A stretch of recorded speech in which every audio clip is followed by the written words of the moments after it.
Hello and welcome to the Ant Antics Podcast, the place where tiny worlds meet big ideas. I'm Richard and I'm here today with my co-hosts Sam, Sadie and Matt. Together we're here to talk about all things ant keeping, from expert tips to behind the scenes at Ant Antics. Today we're diving into one of the biggest moments in the ant keeping calendar, hibernation. Welcome to the Ant Antics Podcast, the place where tiny worlds come alive. Welcome to the Ant Antics Podcast, place where tiny worlds come alive. It's time to wake up your ants as hibernation is ending. We'll be covering how to safely bring your colonies out of dormancy, answering your hibernation questions, and breaking down why we are cautious about shipping ants in cold weather. Whether you're a seasoned ant keeper or just starting out, we've got plenty to share, so grab a cuppa, settle in, and let's talk about ants. And before we get started, this week we have someone with us who was absent last week, someone who nobody could remember what he did.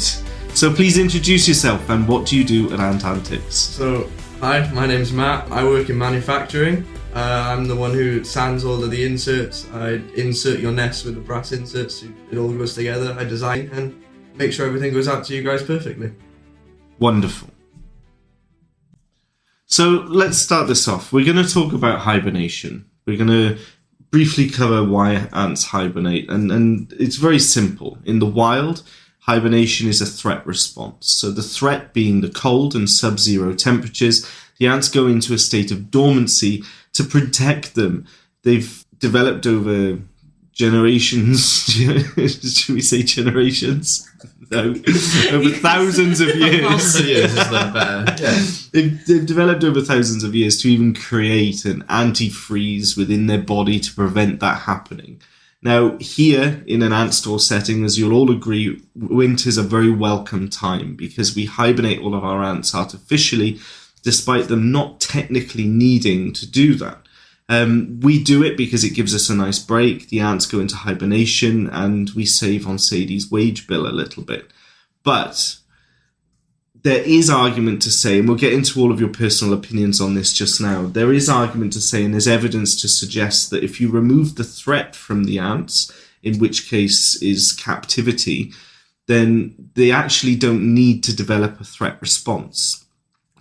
So they may not need to hibernate at all. They may have a dormancy period where they slow down, but we don't actually need to mimic their response. As a brand, we tell people to hibernate their colonies to keep everything as close to nature as possible. But what are your thoughts on this? Let's talk about this. This is something that all the customers are going to be debating every year when they bring their ants to hibernating time. Sam, please. So I'm quite one way on this, and that is just keep everything as it should be. If it's like it in nature, then I think we should replicate that the best we should, or the best we can. Mm-hmm.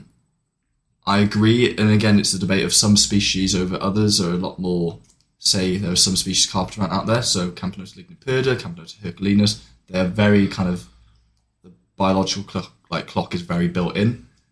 So those species I'm always like, definitely hibernate. And of course, Formica, being a batch layer, it could be argued they need hibernation. So I'm very much a case of if it hibernates or even if it slows down slightly, then we replicate that the best we can. And that's what I do. Though again, this is always up for debate and whoever you speak to is going to have a slightly different opinion. So on this. in your life, you hibernate any species that requires it in your collection? Yeah, so much so even things that aren't from Europe, things that will naturally slow down, I drop the temperatures a little bit and I allow for that room. American species, they'll diapause a little bit as well, not a full, nothing like the native or European stuff, but again, I'll mimic that the best I can. Okay, so I suspect, Matt, you're of a similar point of view, given how you clog our fridge every hibernation period. So why do you hibernate your ants and as opposed to not hibernating them? It's quite similar to Sam. If they're doing it out in the wild. It's also just a way to give them a little bit of a break in my eyes, because they're all season long. They're constantly laying eggs. It'd be a way to just take it back, rest a little bit. I don't do it with all of them. If I noticed one of my colonies didn't want to slow down, she kept going. So I just left her out, and she's grown quite exponentially over the season. Some of them, they're just, the ones I've got in the fridge, for example, they all need diapause and hibernation, so I've just left them there to do their thing. So there is a kind of a study in the insect world. We have a study on bees. Nothing's been done on ants. There is a study on bees, and the study was fairly conclusive. If you force a queen bee to skip hibernation, her life is reduced by 9% per hibernation. So that signifies quite a large loss, because the queen's metabolism is running overdrive constantly. Obviously, we don't have anything here with ants, but we do have a different view on hibernating, and that's where Sadie comes in, because I understand you don't force hibernation on your ants. Yeah, but what you said about the bees, if they lose 9%, even if ants lost 30%, you'd be seeing them for that amount of time per year. So if you added up how much time you're putting them in the fridge and then put that on the end, would it balance out? That would probably be the 30%, wouldn't it, in that scenario? So do they just be, if like a queen... You hear someone singing outside? We'll pause this.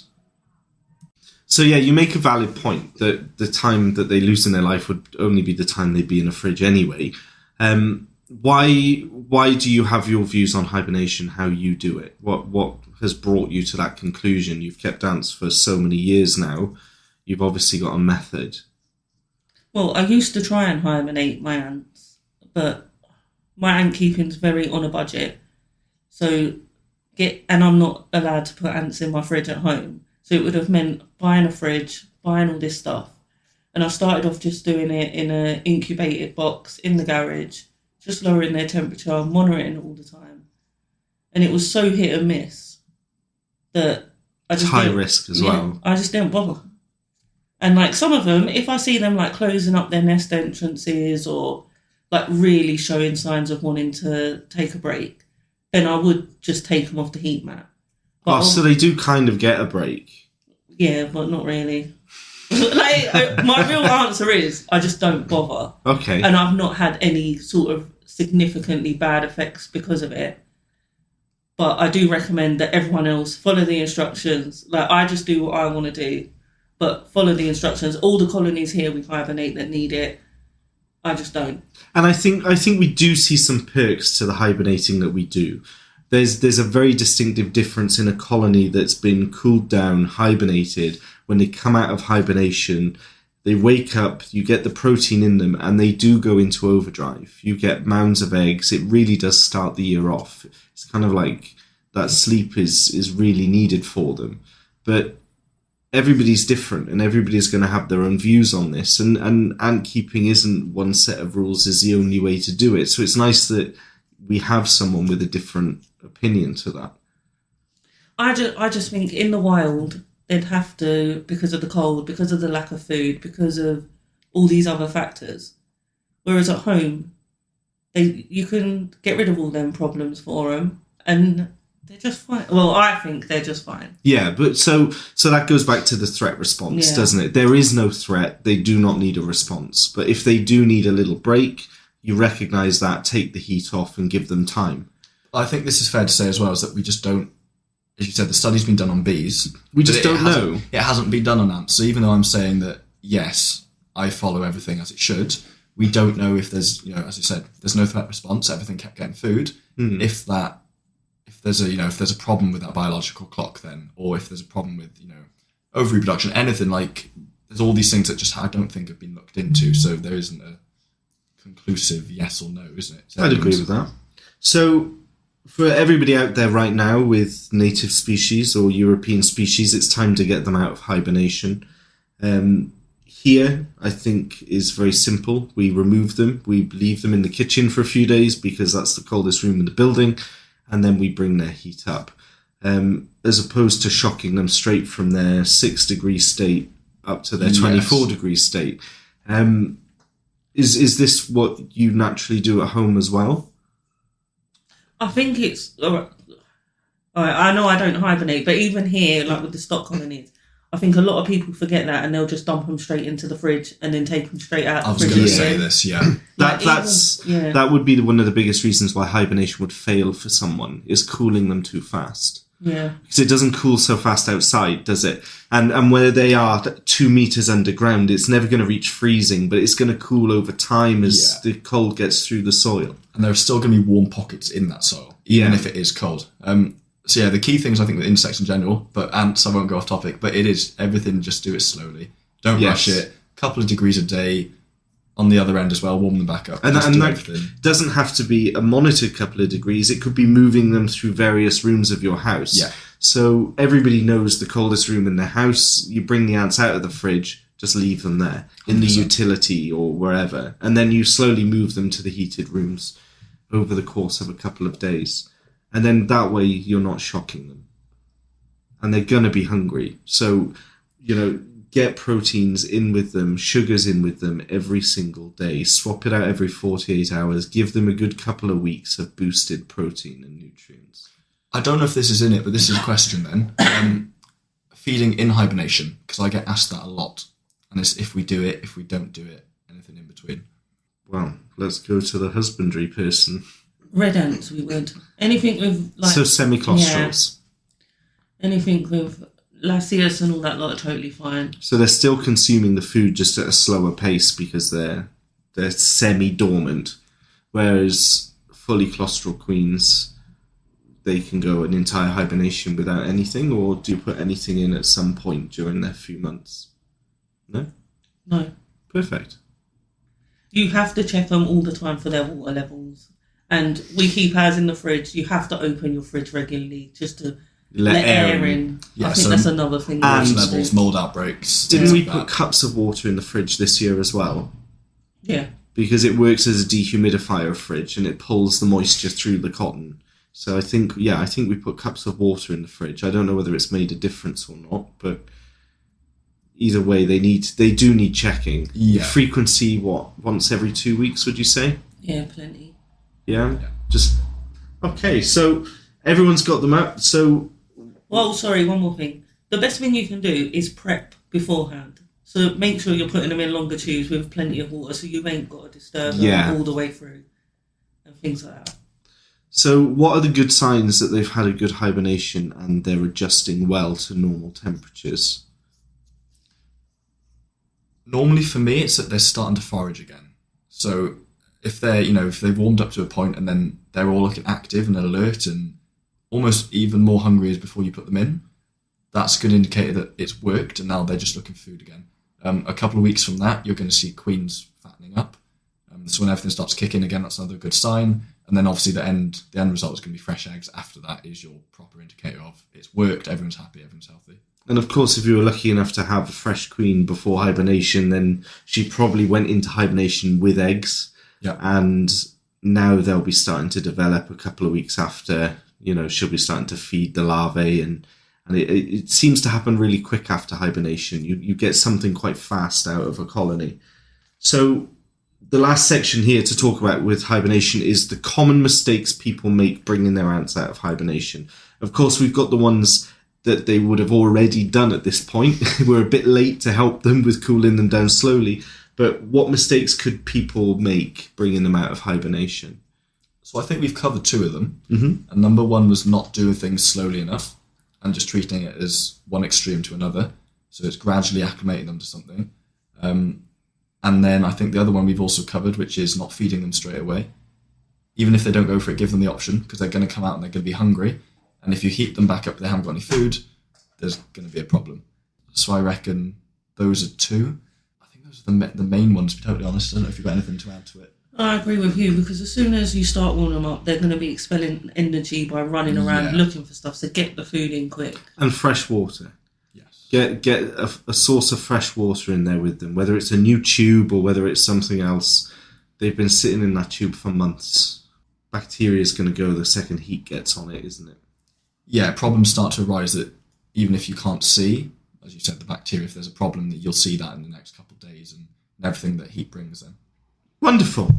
I think we've covered it. Do you have anything to say there, Matt? You're looking like threads. No, you did something interesting before with your. Are you still recording? Yeah, Right. yeah. You did something with yours before when yours weren't laying because you weren't going to hibernate them, and then you put them in a delayed hibernation. My CAs. So that would be my Campanota CA02 colony. And my Nicos as well. There was both my campers had done it. It was quite odd. They had slowed down for like a diapause hibernation, and with Nicos, I hadn't expected them to want to hibernate. So it caught me a little bit off guard because they had all just stopped laying. They were being fed quite consistently every 2 to 3 days. And yeah, they just stopped. So what I'd done, I'd removed them from the heat just to try and mimic a natural diapause, and I hadn't seen anything. So this time round, I've just gone full hibernation with them, and well, it's now time to bring them out. So I guess we'll see. You'll have to keep us updated in the podcasts of how they're doing. I'm sure somebody will love to hear this story. Well, I say that because before we got here, Sam he's going to be coming in talking about his singularis. You're making it sound so much worse than it actually was. And then he comes in excited. No. He mentions his singularis. It's not very nice. Oh, pity, I was innit? happy. It was a new nest. Yeah. While we've talked about waking ants up from hibernation, it's that time of year. I think it's a good time to touch on why we're so cautious with our shipping. And we thank every customer. We try and keep everyone as updated as possible. But a couple of people here and there can get a little bit frustrated waiting for the weather window for the ants that they're excited to see and experience. And of course, we're extra cautious and we don't use heat packs. So really, this is over to you, Sam, to explain why to our customers, why we're so cautious with our shipping. Right, so a lot of species are normally, I see other shops do, I see other people do it, they're shipped, and it's very 50-50 if they're going to arrive okay, if they're not. Especially with exotics, we've touched on, ants being able to withstand cold and things like that. Exotics are just not built for that. Especially when you're into some of the ponerines, you're into hibernacos, trapjaws, all of that stuff. They just do not ship well in the cold.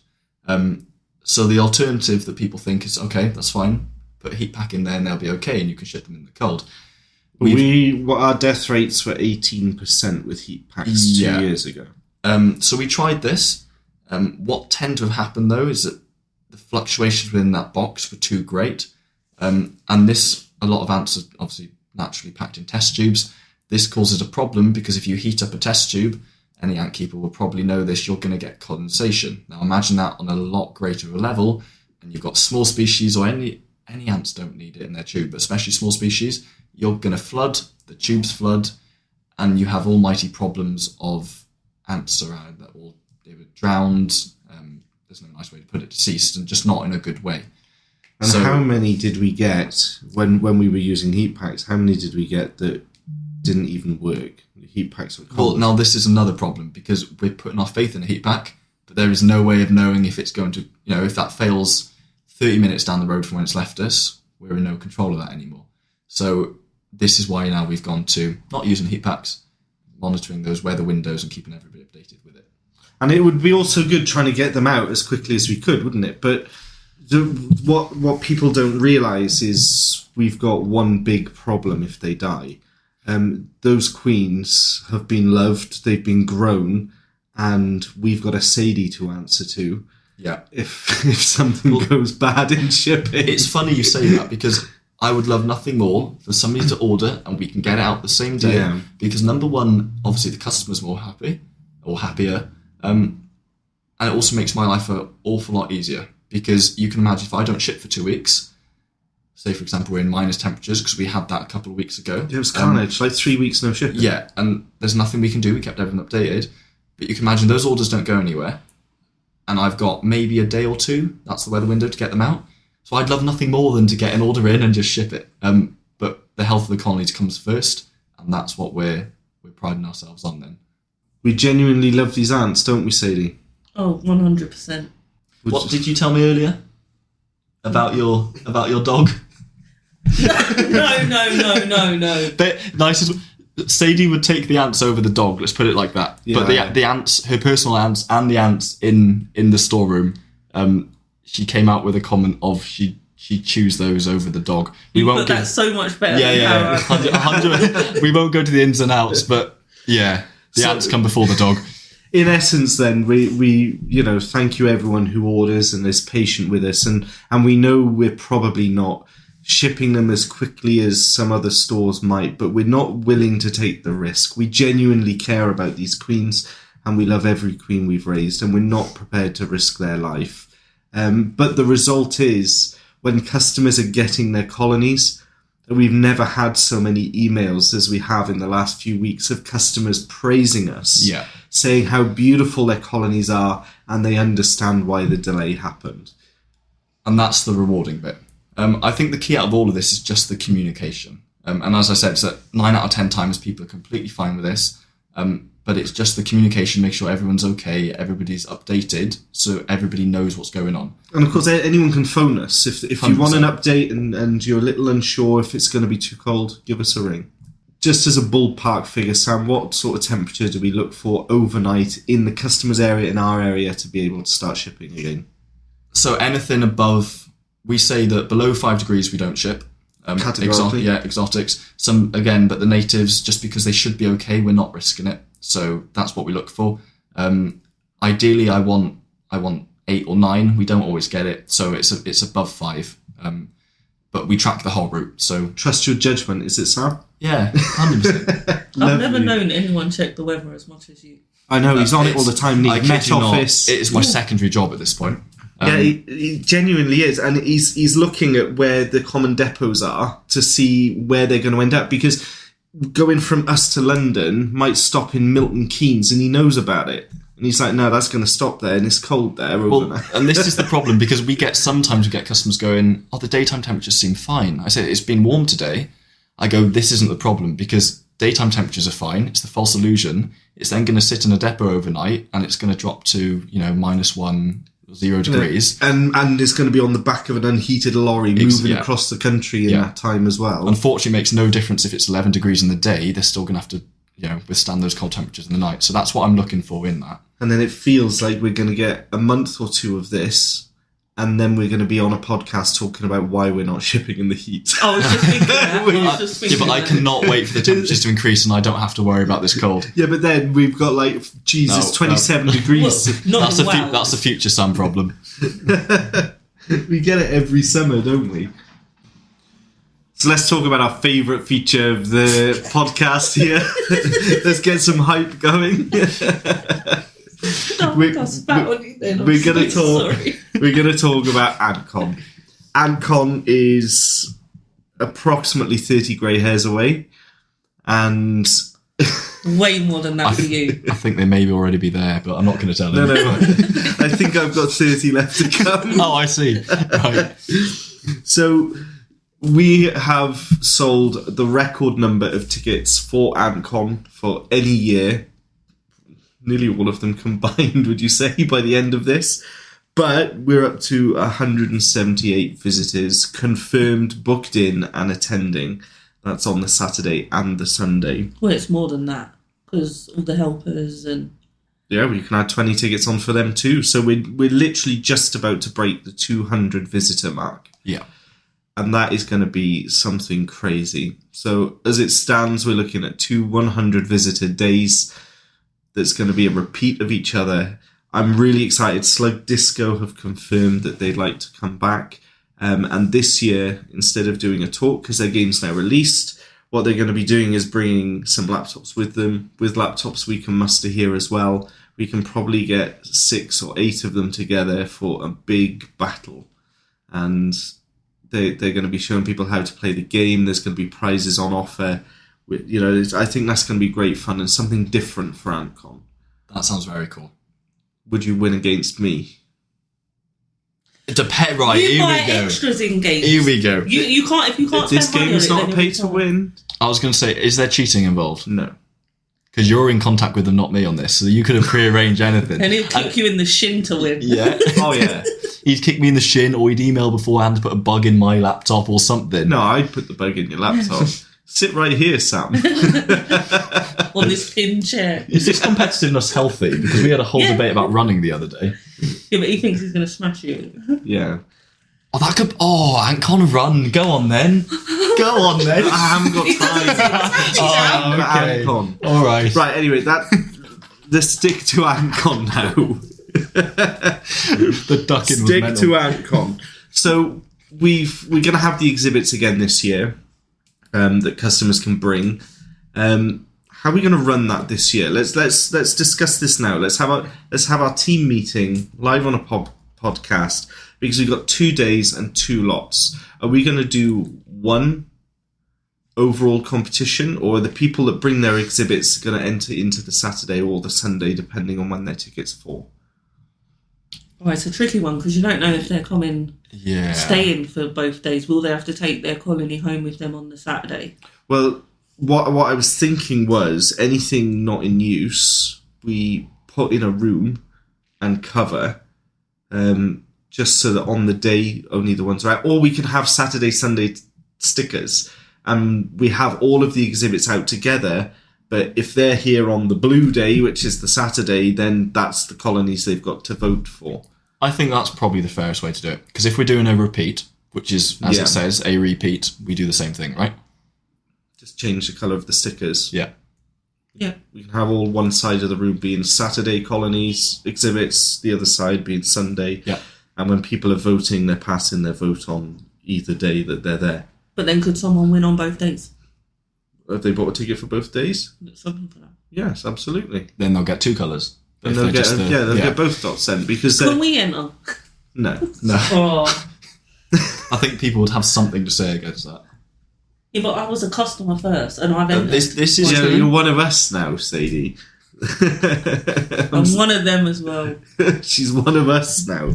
So we've done the exhibits. Of course, we're going to have the open mic segment as well. There should still be plenty of time to do that for people to get up and talk for 10 minutes about their colony or what they're working on. If they've done any experiments that they want to share with everyone.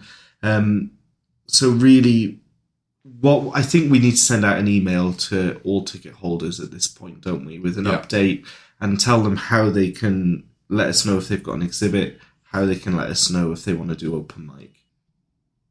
Everything's gone really silent. And I was thinking, are we allowed to do open mic? Yes, you are. Yeah, because me and Perry could do like a little poem on ants. We may need to take the Ant Antics uniform off you for that point. It has. That'd be disgusting. It's children. No. Sam,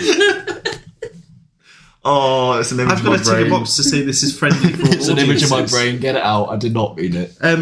Has it arrived yet? The suit. Has it? I don't know. It dear. should be coming here. I've ordered I it. just remembered that. It hasn't, no, but it will be soon then. Any day now. Perry's aunt suit will be here, and it will be going over to the embroiders for some much loved ANTCON logos. Yeah, and we have to stuff his gaster. He wants his gaster extra big. I'm putting pins in it. I Perry already told him. Perry, you can stuff your own gas. We ain't stuffing no gas if you can stuff your own. I've done my end of the deal. I've written something here and I can't read what I've written. Moving designs? Pass over. Let's have a look. It was ANTCON related too.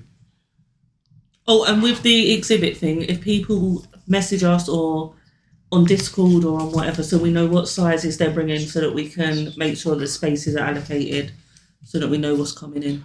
Yes. So if I do what I did last year with the Google form, they can pick the Saturday or Sunday form and then they'll be able to tell us the size that they're going to bring. So Matt's remembered what that was. What was that? So for what you written down, it was making a few changes to our nest range. Oh, yes, of course. Yeah. So our nest ranges are going... what would you say the changes? We're changing the white inserts. We're polishing off the interiors of the nests. We're rounding them up. It would be simpler. We've adjusted the That's hydration better. a lot, and we're turning them to the same colour as the nest. I think the word streamlined I'd use. Streamlined. Streamlined. Yeah. Make them easier to produce. And of course, we're just about to finish our gold passing. What's happening here right now, and this is why these designs are changing, is because we're gold passing everything that we're producing right now. So Matt and I are not allowed to design a single thing more until every single minor annoyance on our products has been tweaked. And that was even silly things like we've extended the hydration arms, the capillaries, by 10 millimeters in one compartment. But now that's been done, well, with the exception of the small outworld, still not available online, but it will be by the end of the week. Once we've done that, we can move on to the fun stuff. So our aim is to launch 2 adaptations for current products in production now, so that you can use them in a slightly different way. And then we've got the fun one, haven't we? Yeah, is it 2 fun ones we got? Or is it, well, we got one main one. Which involves a soldering iron, some cable, and a lot of tinkering. We've got capacitors, resistors, we've got everything here. And yeah, I think we'll launch that at ANTCON, but we won't be able to physically sell it at ANTCON. Yeah. Maybe we'll take some pre-orders. Yeah, and then work on it. Yeah, if people want to put a little deposit down, because it is revolutionary and nobody makes anything like it. You're excited about this. Oh, I know you can't see. I can't wait. To both of you. Were you here when I got it working? Well, so he called me in. He was like really giddy. I was the same. I took a video. Awesome. Do you know how much I've had to self-discipline myself not to post that video of it working in Discord? He was so happy. Literally for a whole day, Rich was quiet. Right. There's so many jokes I could make off that, but I'm not. but for the whole day, you were quiet. I was like, what is going on? And at the end of the day, I came in, and he was sat there like a child, so happy. I won't spoil anything, but, making and doing all the things you were doing to it. And yeah, you're excited about that. And Matt, likewise. I was watching it, just some aspects of it being printed, and I was really confused until he came in and told me what it was. And I was like, this is going to be pretty damn cool. So I think this is your passion project. You're excited with it. So yeah, what I want is an elite nest that will do whatever you want it to do, and it can be expandable. But I want it to have features built into it. And we're not talking adding a little sensor from Alibaba. We're talking about physically creating components. We're making components ourselves, and I've already said too much. Sadie's laughing, covering her face. End it. End it right now. We'll end this here, but I'm so excited for it. So that was ANTCON 2025. Just a little teaser for people, because each time we do a podcast, we'll have this segment and we'll do a little bit more until we start getting into the juicy stuff that people really want to know. Let's move on to some community questions, shall we? We've got a few, I think. There's been quite a few on Discord. Right, Neil C says, where, when, and how do you catch queen ants? Okay, well, we catch the natives. Yeah. We catch them when they fly. Yeah. And we catch them with a keyboard hoover. Yeah. That's the where, when, and how. Where? Around the back of my house behind my house, we've got fields full of Lasius flavus. There's one trail about half a mile away where we can pick up Neglectus and Bratus and things like that. Yeah. And then we've also got Niger everywhere. And without me, nobody seems to be able to get Niger because they never fly in Carmarthen anymore. You caught a couple of, I think it's Fuliginosis last year as well, didn't you? Yeah, that's from the trail. Shiny parasitic ones, which are really nice. This year we'll have like an emergency line that goes out, and then everyone can just come to my house and catch queens. That works. Because you never catch them. You caught 20 this year. In our defence this year, in the town, they flew in Wales, but in the town it's normally good, but the flights were low. There was nothing near my house. And so we all lived pretty much within 10 minutes of each other, like either way. And it was poor in Carmarthen, but they probably flew by Riches and they I was flew away, around. wasn't I? I was on the boat. Natives we catch ourselves. For polygynous species, we're pretty good at timing when flights are going to happen for those. And Sam and I go up and We spend the day on the coastal path, don't we? Yeah. Catching slow worms and queens. We release the slow worms, just for the record. Yeah, just for the record. But we like to see them. And for anything outside of the country, we work with a very select group of collectors. The collectors are the ones that know when they fly in their native regions, and they catch the queens for us, and then we bring them into the country. It's really as simple as that. Yeah. Edward B says, any tips on keeping former Carufa? And Neil added, how are ours doing? Our roofers, I think, are doing quite well. Sam? Yeah, so we touched on this last week, wasn't it? They're now coming out of hibernation. They are now out of hibernation, and everything's starting to gear up again. So they're out looking for food. A couple of the queens, I checked yesterday, they've got eggs now, so they're fresh. A lot of the other queens you'll see are getting nice and fat. Their gasters are swelling up. So again, we're looking at couple of weeks, and there'll be nice batches of eggs in those now as well. And our store colony's active again. It's out. The so our display is active as well. Is there. Yeah, it's all go, and of course the colony that Dr. Wendy has. Yeah, hers is active, laying. It's time. This year should be good for them. The best way to keep them, they need substrate. Yeah, they have to have substrate in open air, pretty much the same as like a weaver, because they produce high amounts of acid, and it needs to flow away from them. What other tips do we have? Resin can help. Yeah, so the addition of resin. But again, I'd keep them like most other formica, but the tricks with those are still the same as ventilation is key. Yeah. And having either I don't recommend keeping in tubes, but something for, substrate, absorb the acid, or something along the similar lines of that. And of course, with the resin as well, that helps because instead of just releasing excess acid anywhere, they tend to beeline for resin for the micro, biotic properties that it has. They use it at the nest entrances to disinfect themselves as well. Absolutely. So it's got so many properties. If you've got a place to go, it's almost like a litter tray for formica, isn't it? You're telling them to go to the resin so you can clear that out and replace it regularly. They are protein hungry, but they are batch layers. So if people out there have colonies and they're not seeing eggs, don't worry. They'll lay a batch and then they won't lay anything for a few months, and then they'll lay another batch. Patience is key getting one of these colonies started, I think. Yeah. It's just knowing what to look for with formica, and it's, as you've said it, patience. Right, Lynn is getting in early and asks, how do you cool off your ants during summer? Air conditioning. Right, fancy. Yeah. There aren't too many days we need to worry about it, to be totally honest. There's a few weeks where we do get some warm temperatures in Carmarthen. But again, there's very rare days it's going above 29. The only problem is that we might only have a couple days of warm weather, but because it's an old building, our walls heat up. And when they're hot, they take forever to cool down. So that's why it's a couple of weeks. But there aren't too many times we need to bring the air conditioning, are there, really? No. But if someone is going to invest, I think now we invest hundreds and hundreds of pounds into setups, heating, thermatic controllers, the outworlds, all of these things. The best time to probably buy an air conditioning unit, even if it's just a 5,000 BTU. Swamp coolers aren't going to work. You just want a short 5,000 BTU air conditioner. Now's the time to buy it before it gets hot, before the surcharge for the summer goes on. I mean, it works here. We've used it several years in a row. In fact, I don't even remember if it came out last year. Did it? Did it get hot enough? There was no summer last year. It rained, and then it rained some more. We had a pretty abysmal summer. But yeah, so here is that. What would you do at home? I have thermal curtains, so I don't open the curtains to my ant room.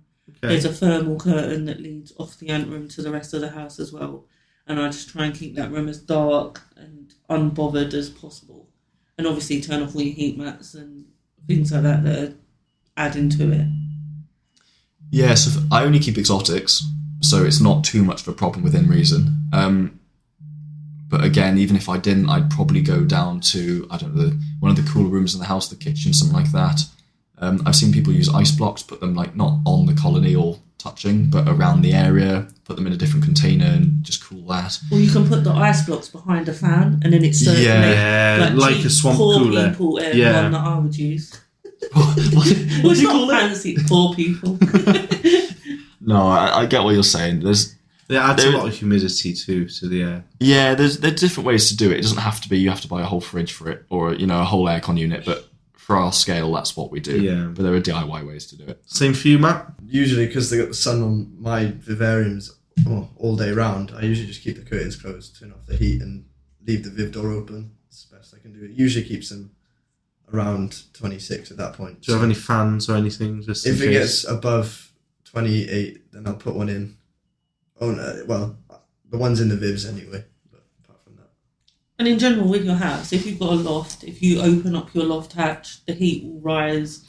That will lower the temperature. Yes, it does. Why are you putting your face on me for? Because you've never lived in a new build, have you? Well, I live in that house that you've seen. Yeah, which is a nice stone-walled, thick-walled house where your attic probably is pretty cool, but No, but I mean, as Sam will detest in a new build. Oh, right, to let the heat out. Yeah, to let the heat Oh, rise. right, okay. I thought you were talking about it because it's cool up there. I was like, no. But You can't breathe. Heat will rise. So you're letting think. Don't open your windows during the day when it is hot outside. You can open them at night. But if you keep your windows shut during the day and keep your curtains closed, that is the best way to cool your house down, regardless of ants or not. Yes, you are right. As always. Any more questions? Yeah. Tristan T says, I don't know if you're going to want to answer this one. How does Ant Antics get each queen? Like, how do y'all make orders? How do we make an order? That's exactly what was written on. How y'all make orders? How do y'all make orders? I like it. How do we make an order? As in, we get an order in, and then obviously we've been through how we've got the queens. We've got the queens in our care, and then it's as simple as I've got an invoice in front of me, and I go to that said species, I open the tub, and I pick out the right one. And it goes through all the checks and to make sure the queens are healthy. And then I pack her up safe to go. And then if there's additional items with that, then they get included. So I'll go into manufacturing. Hey, Matt, I need this. And he'll normally run around a little bit, kind of stress me out, but give it to me at the end of the day. And roughly, get it wrong once. Once in a while. But no, he'll do that for me. And then, it's a case of shut the box up and off it goes. That's not a hard I think question to that's answer. I think that's the question. Yeah. Concierge member William, Little Billy, says maybe too personal. However, he'd like to ask how one came up with the idea of selling ants, let alone creating a store. More or less the history of Ant Antics. I think this is one for you to... We touched this last episode, and I think I've talked about this quite a lot, but it was a bad experience that triggered Ant Antics starting, which at the time in the hobby wasn't considered a bad experience, but I didn't agree with a queen being in a Jiffy envelope. I think queens deserve more. They're living things and they're our pets. And my particular colony was not in a clean tube, and it was delivered in a Jiffy envelope. And you had no after support or anything along the lines of... and I think the pure frustration at that triggered me to start Ant Antics, because I wanted to do pet ants right. I wanted to make the industry legitimate. I wanted it to be recognised along with other industries out there, and I wanted it to to hold its ground. And I think that's where we're at this point. When we look at the industry now to how it was so many years ago, it's completely different. I agree. Do you remember when I used to line a box with tissue paper and people thought it was like tissue paper and there was like a little business card and people were like, oh, they packed them so neatly. I remember it. It was revolutionary. You trying to teach me how to fold a piece of tissue paper was utterly quite upsetting for me to think about now, because my brain could not comprehend it. It honestly says so much no. This was like 4 years ago, and I was like 4 or 5. Yeah, and then there used to be the little rectangle sticker on it. Yeah, rectangle stickers. Yeah. And this is the thing. What I love looking at, somewhere I've got every business card that the company's ever made, and I love lining them up and looking at the progression of the company, and to think even when we began, it was kind of like, whoa, these guys mean business. And I look back at that logo and that business card, I'm like, why would anyone have bought that? Yeah, but this is why... We do it in production too, don't we? Yeah. We line up all of the nests we've ever made for one size. It's just the boys in back, isn't it? and then we line them all up, and we like looking at the progression of development. And the buildings changed as well. Sorry, Sam, I'm going to use waiting. No. Go for it. No, the buildings change as well, and I think that a lot of the founders and people who come to ANTCON see such a big difference every time, like how fast it's growing now. Yeah. It's like when we first come here, there was only one room. At 2022, when ANTCON come, it was just one room up here being in use, and now we're like searching for more space to try and. We've got a space issue now, haven't we? Yeah. Where we need more space than we have. I was going to say, this is why I say this to a lot of customers that come here, but this is why I get excited over new boxes and all these little things which sound really sad, but like the progression of it is that when you see even new tape, new packing tape, new box designs, new business card designs, all these things down to like birth certificates, it's so nice to see it progress throughout the years. From what we've had, what was our first one? Like a green business card. Matt asked for it about it the other day. Oh, yeah. It's sitting on my desk. He goes, "What's that?" I go, "That's the original one." But yeah, it's nice to see. Wonderful. Should we do one more, shall we? How many have we got? Loads.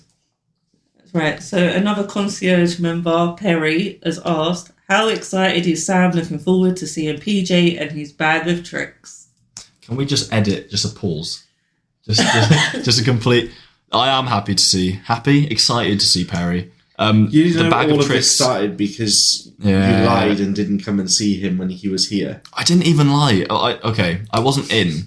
Like, I genuinely wasn't in. I lied about what I was doing, which was the problem. But instead of Rich and Sadie helping me out, they made it worse. And now I'm on Perry's wanted list. You lie to a concierge member, you might as well be lying to us. Throw you under a bus for that. Yeah, I was busy, to be fair. Basically, I didn't go to see him when he came in, and he's now apparently got some Beer mats. things up his sleeve. How dare you not come to work on your day off to Yes. see Perry, who popped in for 10 minutes? How inconsiderate of me, honestly. Perry, now you're going to get tortured. But yeah, I'm excited to see Perry. What he brings with him, not so much. But we shall see. Right, Jaden H says, which ant species do you reckon would taste the crunchiest? Oh, The crunchiest. we don't eat ants. Speak to the Central Americans. Yeah, It would be they choose whatever is the Gigas. driest. No, atta and that, they're so humid, isn't it? They They'd be make gooey in the gravy out middle. of them. they have fry them, don't chocolate-covered they? ants in some places. Yeah, South America. They use cephalote creams Yeah. to like chew on. Who said they were going to bring in the bug food the other day? It was him. Was it the escape game lady? You said you'd try it. It was somebody. I can't remember who, but I think it was him. I don't know. People sometimes, as I said, the ANTCONs. Some people eat like honey pot repletes in America. It's like a delicacy. Very few people. Don't recommend any of it. But No. yeah. Yeah, but then some people eat all sorts. Without of experience, I don't think we can answer this question because, funnily enough, we don't eat our ants. No. Right, Neil C says, has LC keeping fully evolved or does it still have more potential? And what do you think will be next for leaf cutters? Well, leaf cutter isn't ant keeping. This is something I've always been quite firm on. With leaf cutters, you are a horticulturalist. You master how to have perfect conditions for a fungus to grow, a mold, and the ants just become a tool in that process. Yeah. You know, you have to be so careful on what you're feeding them, where you're feeding them from. They need variety. You need the correct temperature and the humidity. Too much UV light and it's going to kill the fungus. So you're just a horticulturalist. Has it got places to go? Absolutely it has. With the current market on leaf cutters where it is now, I think it needs a dynamic change. It needs something big shifting. Whether we're the people to do that or not, I don't know. Maybe the thing we're working on, we could adapt. Yeah. And I think we need some more species of leaf cutters, aren't we? I was going to touch on this. I think that's why I haven't been so excited about getting them back is because it's always the same. It's Mexicana, it's cephalote, and even cephalote is the least sold out of the two. It's acro or it's Mexicanus, isn't it? But then I picture the little videos we're receiving from Colombia right now, and I'm getting quite excited. I was going to say, can I say that or not? Because that's what excites me. Some different ones, things that look pretty that haven't been sold before, and the care is going to be pretty much the same, so why aren't they being kept? It's things like that. We can talk about Colombia pretty openly. I think, anybody that's tried to approach our franchisee out there has, come across him and he's said, no, I work for Ant Antics. Yeah. And of course, we'll get him on the podcast too and get him chatting to people. I'm excited for that, yeah. And, he's got some really beautiful stuff. And I think that might reinvigorate me into leaf cutters. Yes. Right now, I think of leaf cutters and I think of 20,000 ants crossing a road. And Sam. And Sam. Thanks, Rich. Sorry, Means a man. lot. One more?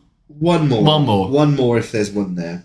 Right, Anton asks, what's the local community's opinion on the shop? Do they see the staff as the ant people? Yes, they do. They know us. Yeah. We're the ant guys. You can take me time to walk down the street some days. Celebrity. I'm a local celebrity. Introduction. I need no introduction. He normally has to put a bally on so people don't recognise him. Yeah. I have to put one of Sam's hats on if I don't want to be spotted. But no, people do know us. Yeah. You could talk to any of the businesses in town and say you're from Ant Antics, and they'll know what that is, and they're really intrigued by it. Of course, we've got the added benefit of the escape room as well, and everybody knows that. So but. Yeah, locally, Carmarthen's a small town and everybody knows everybody here. And I don't think you often come across people like I said to you last week swimming, wasn't it? I took my kids swimming like I do every week, and the girl that works there was like, "Do you know Sam?" And I was like, "What can I say?" Yes, Did she feel sorry for you? She's like, "Oh, I recognise the logo. You work at the Ant place." And that's just a complete... Somebody you said you don't even know particularly well. Yeah, we're known. I'd say we're known as the ant people. Yeah, and it's nice when people come into the building that ain't coming here for the ants, and they're like so shocked and mesmerised that this stuff even exists. Oh, I know. Like the person who did the phone line. Yeah. And he come in and he was waiting downstairs. Left with a colony though, didn't he? Oh, but it's just exciting for people. And the post person when they comes in, you the see postman and the post lady. Tank. We've sold colonies to the postman. The one that's on cover shifts. So we only see him once in a blue moon. But he comes down, and I think Say was there when this happened. But it was a case of he was like, "This is amazing. Can I have a look around?" I went, "Brilliant, certainly." And he left with a colony. He came back a month later and got another one.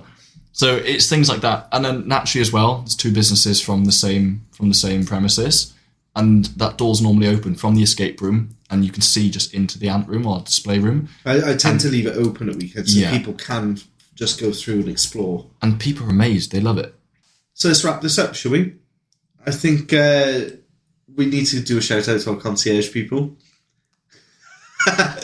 I'm only saying this because last week it put everyone on the spot. So if you are a concierge member, thank you very much for your custom, and we really appreciate you. Same to everybody who's kept us in business with our little Amazon tantrum.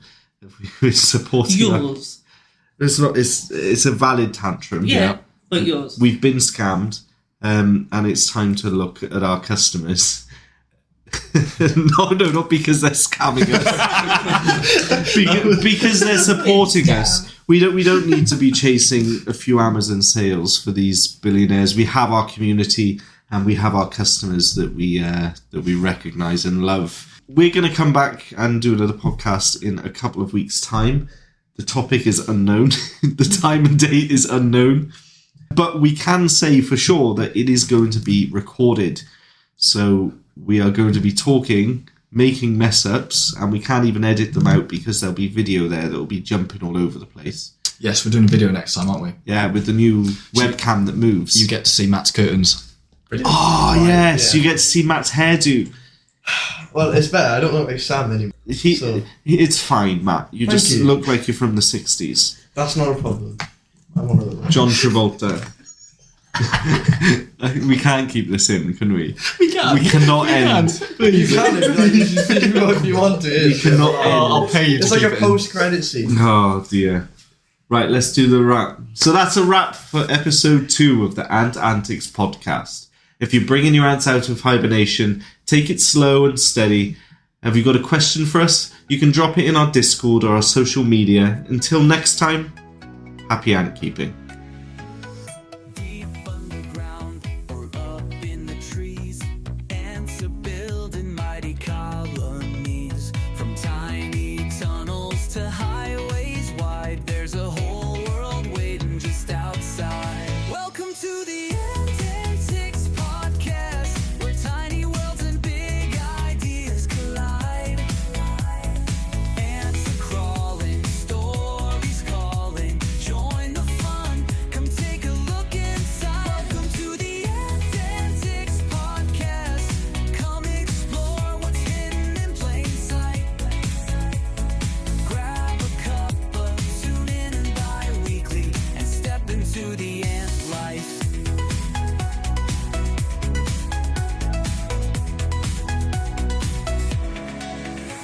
talking nests and keeping tips and queens in flight. And keeping gurus help you get it right. Myths busted, debates, and behind the scenes with Richard, Sam, Matt, and Sadie on the team. Bringing our community together, a place to share, a place like no other. Join us for the latest news and ANTCON updates just for you.